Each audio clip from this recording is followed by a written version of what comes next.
ओम नमः शिवाय गुरवे सच्चिदानंदमूर्तये निष्प्रपंचाय शांताय निरालंबाय तेजसे। विश्वं दर्पण दृश्यमान नगरी तुल्यन्निजान्तर्गतं पश्यन्नात्मनि मायया बहिरिवोद्भूतं यथा निद्रया यत्साक्षात् कुरुते प्रबोधसमये स्वात्मानमेवाद्वयं तस्मै श्रीगुरुमूर्तये नमः इदं श्रीदक्षिणामूर्तये।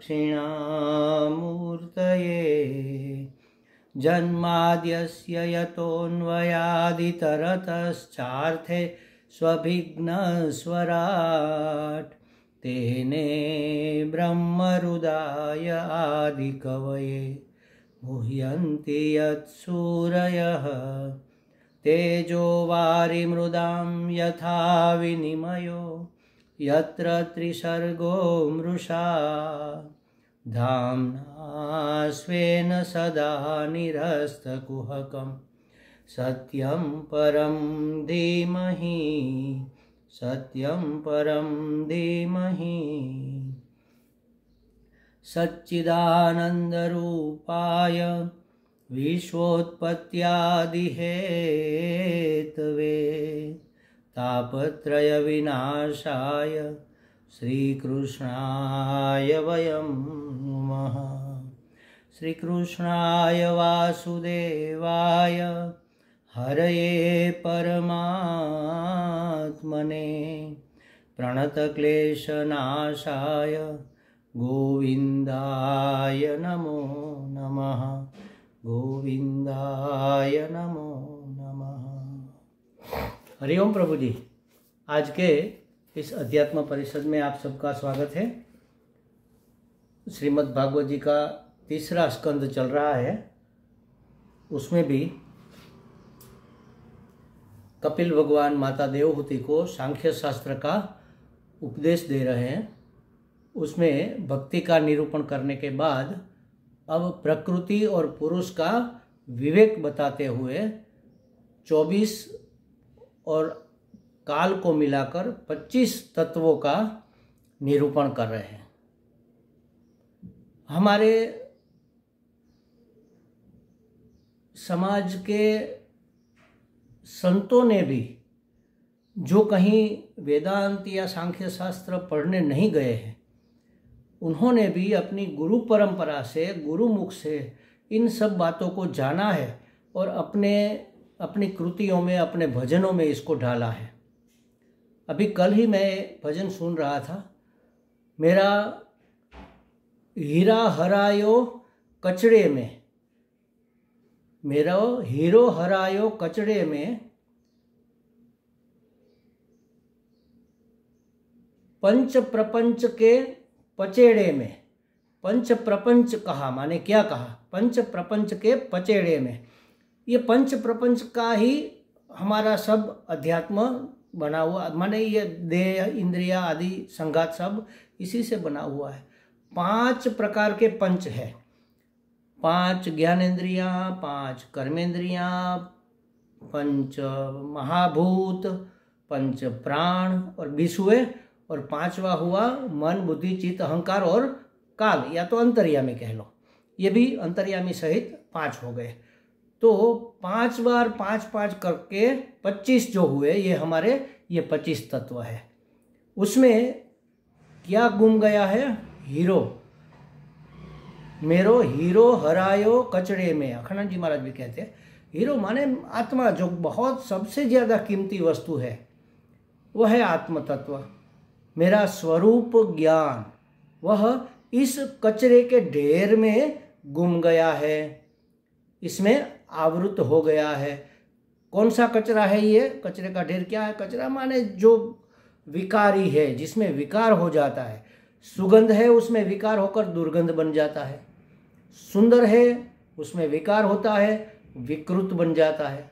तो उसी तरह मेरो हीरो माने मेरा जो स्वस्वरूप है वह कैसा बन गया, ये पंच महाभूतों का पुतला बन गया। जैसे इस पंच महाभूत के पुतले को ही मैं मानने लगा, इस पंच ज्ञानेंद्रियों का पुतला बन गया, इन ज्ञानेंद्रियों को ही मैं मानने लगा। मैंने देखा, मैंने सुना, ऐसा ही हम कहते हैं। इस पंच कर्मेंद्रियों का पुतला बन गया। मैं आया, मैं गया, मैंने लिया, मैंने दिया, मैंने चखा, मैंने खाया, मैंने, या तो मैंने बोला, समझ लो ये कर्मेंद्रिया वाणी। तो इन 5 का ये मैं बन गया। मन बुद्धि चित्त अहंकार और अंतःकरण, ये अंतर्यामी, ये सब मिलकर 5 हो गए। तो मुझे सुख दुख होता है, तो ये सुख दुख तो मन का धर्म है, मन को मैं मान लिया। मुझे भूख प्यास लगी है, ये प्राणों का धर्म है, प्राणों को मैं मान लिया। मैंने निश्चय किया है, मुझे पता है, ये बुद्धि का धर्म है, पता होना, निश्चय करना, इसको हमने मैं मान लिया। मुझे याद है, मैं जानता हूँ, ये चित्त का धर्म है, इसको हमने मैं मान लिया। हर एक जगह मैं तो घुसा हुआ है। तो ये कचरा जो है, माने कि जो परिवर्तनशील है, जो विकारी है, विकारशील है, उसके ढेर में मेरा स्वस्वरूप गुम गया है। देखो हमारे संतों ने भी कितनी आसानी से ये सब बातें हमें समझा दी है। यहाँ शास्त्रीय पद्धति से हमारे भगवान कपिल देव हमें समझा रहे हैं कि यह महत्तत्व की अभी बात हुई। भगवान ने प्रकृति की सहायता से महत्तत्व का प्राकट्य किया। महत्तत्व क्या है, तो कहा कि वह भगवत प्राप्ति का स्थान है। हर एक वस्तु भगवत प्राप्ति का स्थान है। आप रिवर्स प्रोसेस में जाओ, लय प्रक्रिया करो, तो हर एक वस्तु भगवान तक पहुंचकर रुकती है। जैसे समझो कि ये पंच महाभूतों का पचेड़ा, ये हमारा देह बना हुआ है, तो इसमें क्या है, पृथ्वी तत्व है। सबसे स्थूल जो है वह पृथ्वी तत्व है। अच्छा, पृथ्वी तत्व वास्तव में क्या है, उसका लय करो तो जल है। जल ही स्थूल होकर पृथ्वी तत्व बना। जल क्या है, उसका लय करो तो उससे सूक्ष्म तेज तत्व से जल बना हुआ है। तेज क्या है, तेज उससे भी सूक्ष्म तत्व वायु से बना हुआ है, उसका कारण वायु है, उसका वायु में लय करो। वायु को आकाश में लय करो, और आकाश आत्मा है, आकाश संभूत, आकाश तो आत्मा से प्रकट हुआ। अंततः हम आत्म तत्व में पहुंच जाते हैं। ये ध्यान की लय प्रक्रिया है, जो बड़े बड़े महात्माओं ने इसको अपने जीवन में अपनाया है। अखंडानंद जी महाराज तो कहते हैं कि हमने तो 2-3 बार इस लय प्रक्रिया से ऐसी स्थिति प्राप्त की है जो समाधि से प्राप्त होती है, तुरीय अवस्था। जागते हुए भी हम नहीं जागते थे, सोते हुए भी हम नहीं सोते थे, ऐसी स्थिति हो जाती है ऐसी लय प्रक्रिया से। तो ये महत्तत्व परमात्मा प्राप्ति का स्थान बताया। कैसे, जैसे अधिभूत माने समष्टि में उसका नाम हुआ महत, महत तत्व कहते हैं ना, समष्टि में उसी का नाम महत है। वही व्यष्टि में माने अध्यात्म में उसका नाम चित्त है। जो समष्टि चित्त है उसी को व्यष्टि चित्त है, उसी को समष्टि में महत तत्व कहते हैं। और अधिदेव रूप से वह उपास्य है, उपास्य रूप से वह वासुदेव है। चित्त के अधिष्ठातृ देवता वासुदेव है, तो वासुदेव की उपासना करो। चित्त में चित्त के अधिष्ठातृ देव वासुदेव की उपासना की जा सकती है। आगे कहते हैं, यत् सत्वगुणं स्वच्छं शान्तं भगवतः पदं यदाहुर्वासुदेवाख्यं चित्तं तन्मरुदात्मकं। श्री भगवान की उपलब्धि का स्थान रूप जो ये वासुदेव है, वह क्या है, भगवान की उपलब्धि का स्थान रूप सत्वमय, स्वच्छ और शांत चित्त है। चित्त तो है भगवान की प्राप्ति का स्थान, लेकिन कैसा चित्त, जो सत्वमय है, माने उसमें रजस तमस का अभाव या तो बहुत अल्पतम मात्रा में जब है। सत्वमय और स्वच्छ है माने शुद्ध है और पवित्र भी है। सत्वमय माने पवित्र और स्वच्छ माने शुद्ध। तो शुद्ध और पवित्र और शांत, शांत माने राग द्वेष रहित, राग द्वेष इत्यादि कोई विक्षेप जिसमें न हो वह शांत। तो शुद्ध, शांत और पवित्र अंतःकरण ही, पवित्र चित्त ही वही महत्त्व है और उसी को वासुदेव भी कहते हैं। यह वासुदेव है, वासुदेव भगवान का नाम है। वासनात वासुदेव, सब जगह जो बसा हुआ है, रसा बसा हुआ है, वही ईश्वर तत्व का नाम वासुदेव है। चित्त में अधिष्ठाता क्षेत्रज्ञ है। चित्त के अधिष्ठातृ देवता का नाम हमने क्षेत्रज्ञ रखा, पहचान के लिए, अलग अलग विभाग करने के लिए।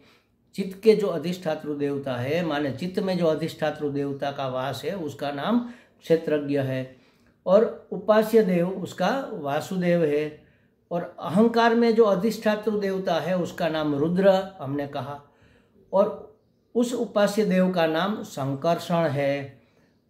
और बुद्धि में अधिष्ठाता जो है वह ब्रह्मा है और उस उपास्य का नाम प्रद्युम्न है। तथा मन में अधिष्ठाता चंद्रमा है और उसका उपास्य रूप अनिरुद्ध है। तो वासुदेव, संकर्षण, प्रद्युम्न, अनिरुद्ध, ये चार चतुर्व्यूह, चार प्रकार से भगवान का प्राकट्य हमारे अंतःकरण में होता है। इसलिए चतुर्व्यूह भगवान माने जाते हैं।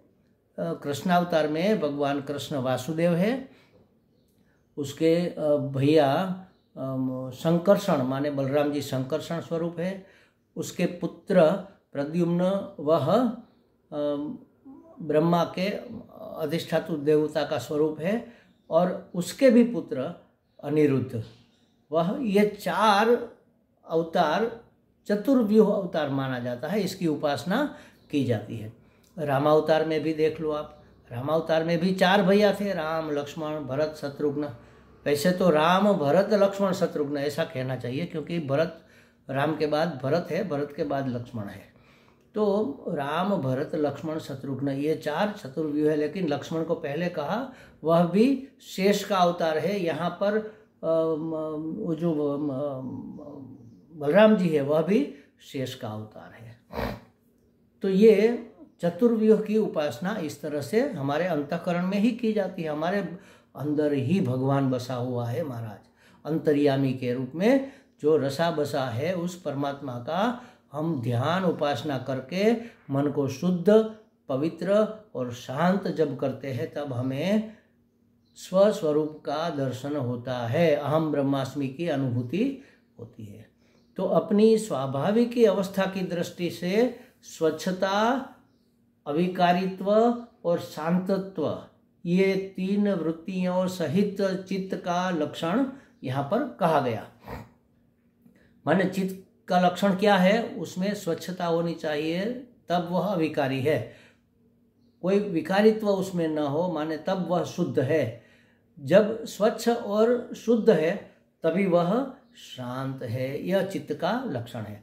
तदनंतरम श्री भगवान की बीज माने तेज या वीर्य कह लो, बीज रूपा चित्त शक्ति से उत्पन्न हुए महत्त्व के विकृत होने पर, यह महत्त्व में विकार आया तो विकृत होने पर उससे क्रिया शक्ति प्रधान अहंकार उत्पन्न हुआ। वह वैकारिक माने सात्विक, तेजस और तामस। तेजस माने राजस, वैकारिक माने सात्विक, सात्विक, राजसिक, तामसिक, तीन प्रकार का वह अहंकार हो गया। महत्त्व में विकार हुआ माने परिवर्तन हुआ तो वह तीन प्रकार का हो गया, तीन विभाग में डिवाइड हो गया, तो तीन गुणों वाला हो गया, त्रिगुणात्मिक हो गया। और उसी से क्रमशः मन, इंद्रिया और पंच महाभूतों की उत्पत्ति हुई। वैकारिक अहंकार से माने कि सात्विक अहंकार से मन हुआ। मन सत्व प्रधान होता है, उसमें अगर हम जो विक्षेप और आवरण, मैल, उसमें जो राग द्वेष पड़ा हुआ है उसको निकाल दो तो उसका स्वस्वरूप तो शुद्ध और सात्विक है। तो वैकारिक अहंकार से, सात्विक अहंकार से मन प्रकट हुआ।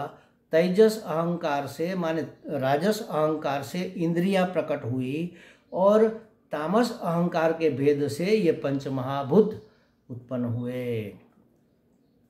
पंच महाभूतों से फिर उसकी स्थूल तामस विकार से हमारा यह शरीर बना।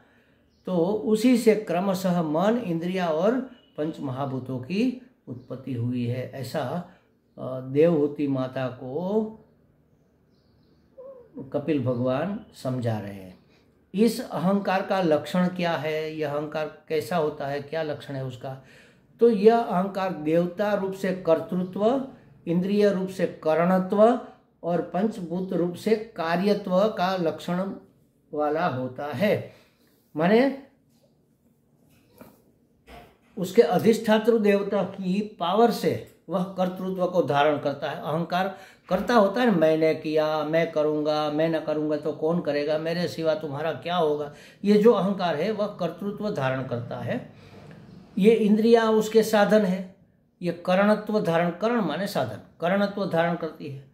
और पंचभूत माने जो भी प्रकट होता है वह कार्यत्व है। जैसे मैंने ये घड़ा बनाया तो घड़ा है, वह कार्यत्व है, कार्य है, पंच महाभूतों से बना है। उसमें मिट्टी भी है, पानी भी है, पकाने के लिए उसमें अग्नि भी डाली गई है, और वायु तो सुखाने के लिए, पहले कच्चा घड़ा सुखाने के लिए लगता ही है। और ये सब काम आकाश में होता है, पंच महाभूत उसमें तो समाया हुआ ही है। तो कार्यत्व पंच महाभूतों के मूल रूप, पंच महाभूतों के रूप से कार्यत्व प्रकट होता है। इंद्रियों से करणत्व होता है, करणत्व सिद्ध होता है। और देवता, अधिष्ठात्र देवता के रूप में वह कर्तृत्व धारण करता है। यह अहंकार का यह रूप है। वैकारिक माने सात्विक, वैकारिक अहंकार के विकृत होने पर उससे मन हुआ। यह मन, मन तत्व, मन माने मन तत्व ही इंद्रियों के अधिष्ठाता है। मन नहीं होता तो इंद्रिया कुछ कार्य नहीं कर सकती। इंद्रियों के अधिष्ठाता मन है। जैसे हम कहीं बैठे हैं गंगा के किनारे या बागीचे में बेंच पर बैठे हैं और ऐसे बस कुछ विचार कर रहे हैं, मन से तो हम कहीं और पहुंच गए, ऋषिकेश पहुंच गए, करे हमारे आश्रम में तो हम 4-6 महीने से नहीं गए, चलो इस बार अप्रैल में पूज्य स्वामी जी का शिविर है तो उसमें हम जाएंगे, तो वहाँ परम पूज्य स्वामी जी महाराज की समाधि का दर्शन करेंगे, गंगा स्नान करेंगे, बड़ा मज़ा आएगा। ये सोच रहे हैं, उसी वक्त अगर आप वहाँ से निकले और आपने हमें हाथ उठाकर हरिओम बोला, हमने आपकी ओर आंखें रखते हुए भी आपको नहीं देखा, कोई प्रत्युत्तर नहीं दिया। दूसरे दिन आपने पूछा कि महाराज जी आप बैठे थे, हमने हरिओम कहा लेकिन आपने कोई उत्तर नहीं दिया।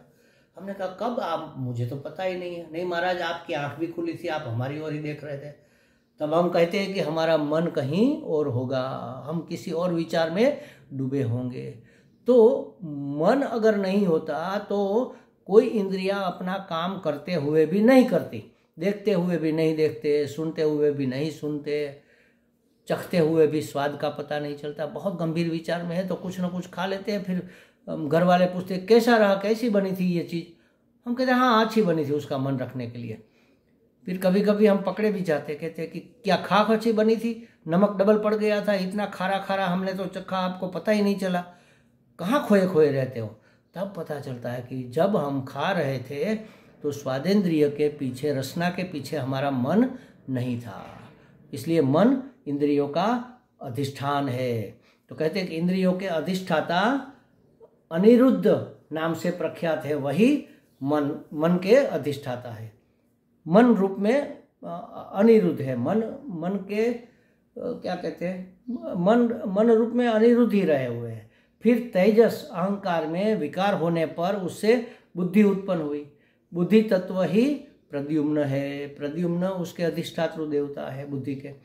तेजसा, फिर आगे कहते हैं तेजसानिन्द्रियाण्येव क्रिया ज्ञान विभागशः प्राणस्य हि क्रिया शक्ति बुद्धिर्विज्ञान शक्तिता। क्या कहा? इंद्रियां माने तेजसानी, तेजस माने राजस, राजस अहंकार का ही कार्य है। इंद्रिया है वह राजस अहंकार का कार्य, क्योंकि सब कर्म करती है ना, आंख देखने का, पांव चलने का, ये सब कर्म और ज्ञान के विभाग से उसके कर्मेंद्रिया और ज्ञानेंद्रिया ये दो भेद हो जाते हैं, लेकिन दोनों काम तो करती है, काम करती है, इसलिए कर्मेंद्रिया है। और कर्म हमेशा वायु तत्व का गुण धर्म है। वायु माने रजस तत्व, रजस का गुण धर्म है। तो तेजस अहंकार से, रजस अहंकार से हमारी ये सब कर्मेंद्रिया उत्पन्न हुई और उसके अधिष्ठातृ प्रद्युम्न है। इसलिए कहा कि इंद्रियां तेजस अहंकार का ही कार्य है। कर्म और ज्ञान दो विभाग से उसके दो नाम पड़ गए, कर्मेंद्रियां और ज्ञानेंद्रिया। इनमें कर्म प्राण शक्ति है और ज्ञान बुद्धि का सामर्थ्य है। देखो 3 शक्तियां हमारे अंदर काम करती है, ज्ञान शक्ति, इच्छा शक्ति और क्रिया शक्ति। हमने देखा, पता चला, अभी हमने थोड़े दिन पहले ही कहीं व्हाट्सएप में कहीं देखा था, कॉफ़ी का कप भरा हुआ, कॉफ़ी का मग भरा हुआ प्लेट में रखा हुआ है और एक लड़का एक लड़की आते हैं बर्थडे मनाने के लिए, तो वो चप्पू से उस कप को काटता है। तब पता चलता है कि वो कप के रूप में केक था जो खाने के काम में आता है, लेकिन लगता था क्या, हमें केक लगता था। तो हमें पता चला कि अरे ये केक कप के रूप में है, तो हमें ये पता चला, माने ज्ञान हुआ। अब हमें केक चाहिए, केक खाना भी है, केक लेने के लिए निकले हैं और वहाँ देखा हमने ये कप के रूप में, मग के रूप में, कॉफ़ी मग के रूप में केक बना हुआ है। अरे हमको वहाँ जब चित्र में देखा था तो बड़ा पसंद आया था, तो हमें ज्ञान था, तो इच्छा हो गई लेने की। पहले ज्ञान होता है, ज्ञान शक्ति काम करती है, फिर इच्छा शक्ति काम करती है, फिर हम उसको खरीद लेते हैं और खाते हैं, माने क्रिया शक्ति का काम करती है। इच्छा, ज्ञान, इच्छा और क्रिया, ये 3 शक्तियां जब आपस में एक दूसरे से जुड़कर काम करती है तब कोई कार्य सिद्ध होता है। तो यहाँ कहा कि कर्म प्राण शक्ति है, माने कि प्राण के ही शक्ति से कर्म होते हैं, और बुद्धि का सामर्थ्य ज्ञान शक्ति से है। बुद्धि में ज्ञान होता है ना, निश्चय होना ही ज्ञान है। जब तक निश्चय नहीं है, असमंजस है, संकल्प विकल्प चल रहा है, तब तक वह मन की स्थिति है। मन में होता है कि लूं कि नहीं लूं, अच्छा होगा कि नहीं अच्छा होगा, नहीं ले ही लेता हूँ, अच्छा ही होगा, ये तो अच्छा ही रहता है, इस दुकान का ये माल बहुत अच्छा ही आता है। अब संकल्प सिद्ध हो गया, माने दृढ़ हो गया, तो हमने वो खरीद लिया, तब संकल्प हमारा सिद्ध हुआ। तो ज्ञान शक्ति, इच्छा शक्ति और कर्म शक्ति, क्रिया शक्ति। तो कहते हैं कि नाम, जाति, गुण, क्रिया रूप 4 प्रकार के विशिष्ट लक्षणों की समझ देने वाले सविकल्प ज्ञान में बुद्धि इंद्रियों को सहायता करती है। वैकल्पिक ज्ञान जो आता है ना, किसी वस्तु का ज्ञान कैसे होता है, ये 4 चीज़ों से होता है। जिसका नाम होता है तो उसके नाम से पता चलता है, उसकी जाति से पता चलता है, उसके गुण से पता चलता है, और वह जो क्रिया करता है उसकी क्रिया से पता चलता है। जैसे कोई पढ़ा रहा है तो उसके क्रिया नामानी, उसको टीचर कहेंगे, शिक्षक कहेंगे। बहुत सुलझे हुए व्यक्ति है, परोपकारी है, तो हम क्या कहेंगे, ये सज्जन पुरुष है। तो सज्जनता भी उसकी पहचान का एक अंश बना, क्रिया भी उसकी पहचान का एक अंश बना। फिर कहेंगे कि अरे ये तो उत्कृष्ट ब्राह्मण ज्ञाति में जन्मे हुए, तो जाति से भी उसका हमें परिचय मिला कि ये जो सज्जन पढ़ा रहे हैं टीचर के रूप में, वह उत्कृष्ट ब्राह्मण है, और उसका एक नाम भी होगा, यज्ञदत्त। तो यज्ञदत्त नाम के उत्कृष्ट कोटि की जाति में जन्मे हुए बड़े ही सज्जन व्यक्ति हमारे शिक्षक है, माने शिक्षक रूप में पढ़ा रहे हैं। तो नाम, जाति, गुण, क्रिया, इसके आधार पर किसी वस्तु का परिचय होता है, उसका पहचान होती है। ये उसके विशिष्ट लक्षण से हमें समझ में आता है, ये सविकल्प ज्ञान। तो ये ऐसा ज्ञान प्राप्त करने में इंद्रियों को बुद्धि सहायता करती है। आँख ने देखा, बुद्धि ने सहायता की कि हाँ ये वही यज्ञदत्त है जो हमारे साथ पढ़ता था, सूट बूट टाई में सज रहता था, लेकिन यज्ञदत्त कह लो, देवदत्त शास्त्र में उदाहरण आता है, देवदत्त, सोयम देवदत्त, ये वही देवदत्त है जो हमारे साथ कॉलेज में पढ़ता था, टाई बूट सूट पहनकर बड़ा शालीन होकर आता था। आज देखो ये साधु के वेश में है। तो वेश को हटा दिया, जो व्यक्ति है उसको पहचान लिया। उसी तरह तत्वमसि जो वाक्य कहा जाता है ना, वह तू है, तो वह माने ईश्वर, तू माने जीव, दोनों की उपाधि को हटा दो, उसके वेश को हटा दो। उपाधि तो परिचिन्न है, इस परिचिन्न शरीर में अभिव्यक्त होने के कारण इसका नाम जीवात्मा हुआ, और ये परिचिन्नता जब मिट जाती है तब उसका नाम आत्मा है, परमात्मा है, तो परमात्मा ही जीवात्मा है। सोयम देवदत्त, वही यह देवदत्त है। तो पहचान, पारमार्थिक पहचान होती है इस तरह, लेकिन जो व्यावहारिक पहचान है, परिचिन्न पहचान है, माने कि सविकल्प जो पहचान है, उसके लिए नाम, जाति, गुण और उसकी क्रिया के आधार पर उसको पहचाना जाता है। आत्मा का क्या नाम है? आत्मा का कोई नाम ही नहीं है, आत्मा भी उसका नाम नहीं है। ये तो हमने उसको जानने के लिए आत्मा या परमात्मा कह दिया, वैसे वास्तव में उसका कोई आत्मा वैसा नाम नहीं है। कौन सी जाति है? ब्राह्मण है, क्षत्रिय, वैश्य है, शूद्र है, पता नहीं। पुरुष है, स्त्री है, पता नहीं। वृद्ध है, बालक है, पता नहीं। वो ऐसा कुछ भी नहीं है, उसकी जाति नहीं है, उसकी कोई अवस्था भी नहीं है, उसमें कोई गुण भी नहीं है कि वह बहुत शालीन है, बहुत ही सुलझा हुआ है, ऐसा कोई गुण नहीं है। सच्चिद आनंद ये उसके गुण नहीं है, ये उसके स्वरूप लक्षण है, गुण लक्षण नहीं है, ये स्वरूप है उसका। तो गुण नहीं है। वह क्रिया, वो न तो कुछ करता धरता है, न तो करवाता कराता है। बिजली क्या करती है भाई? कुछ नहीं करती, बस उसकी सन्निधि में पंखा घूमता है और हवा फेंकता है। दूसरी जगह वही बिजली उसकी सन्निधि के कारण एसी चलता है और कमरा ठंडा करता है। यहाँ पर कमरा हवादार था, वहाँ कमरा ठंडा हो गया। तीसरे कमरे में गए, वहाँ हीटर लगा है, रूम हीटर। बिजली की सन्निधि में रूम हीटर कमरे को गर्म करता है। तो गर्मी, ठंडी और हवादार कमरा होने का कारण बिजली नहीं है, लेकिन बिजली के बगैर हो भी नहीं सकता, क्योंकि उसी की सत्ता और स्फूर्ति से ये सब हो रहा है। उसी तरह आत्मा की सत्ता स्फूर्ति मिलने से जीव, ये जगत, ये सृष्टि सब कार्यरत है। तो इस तरह से उसकी पहचान की जाती है। नाम, जाति, गुण, क्रिया, इस लक्षण के आधार पर उसकी अवस्था भी होती है।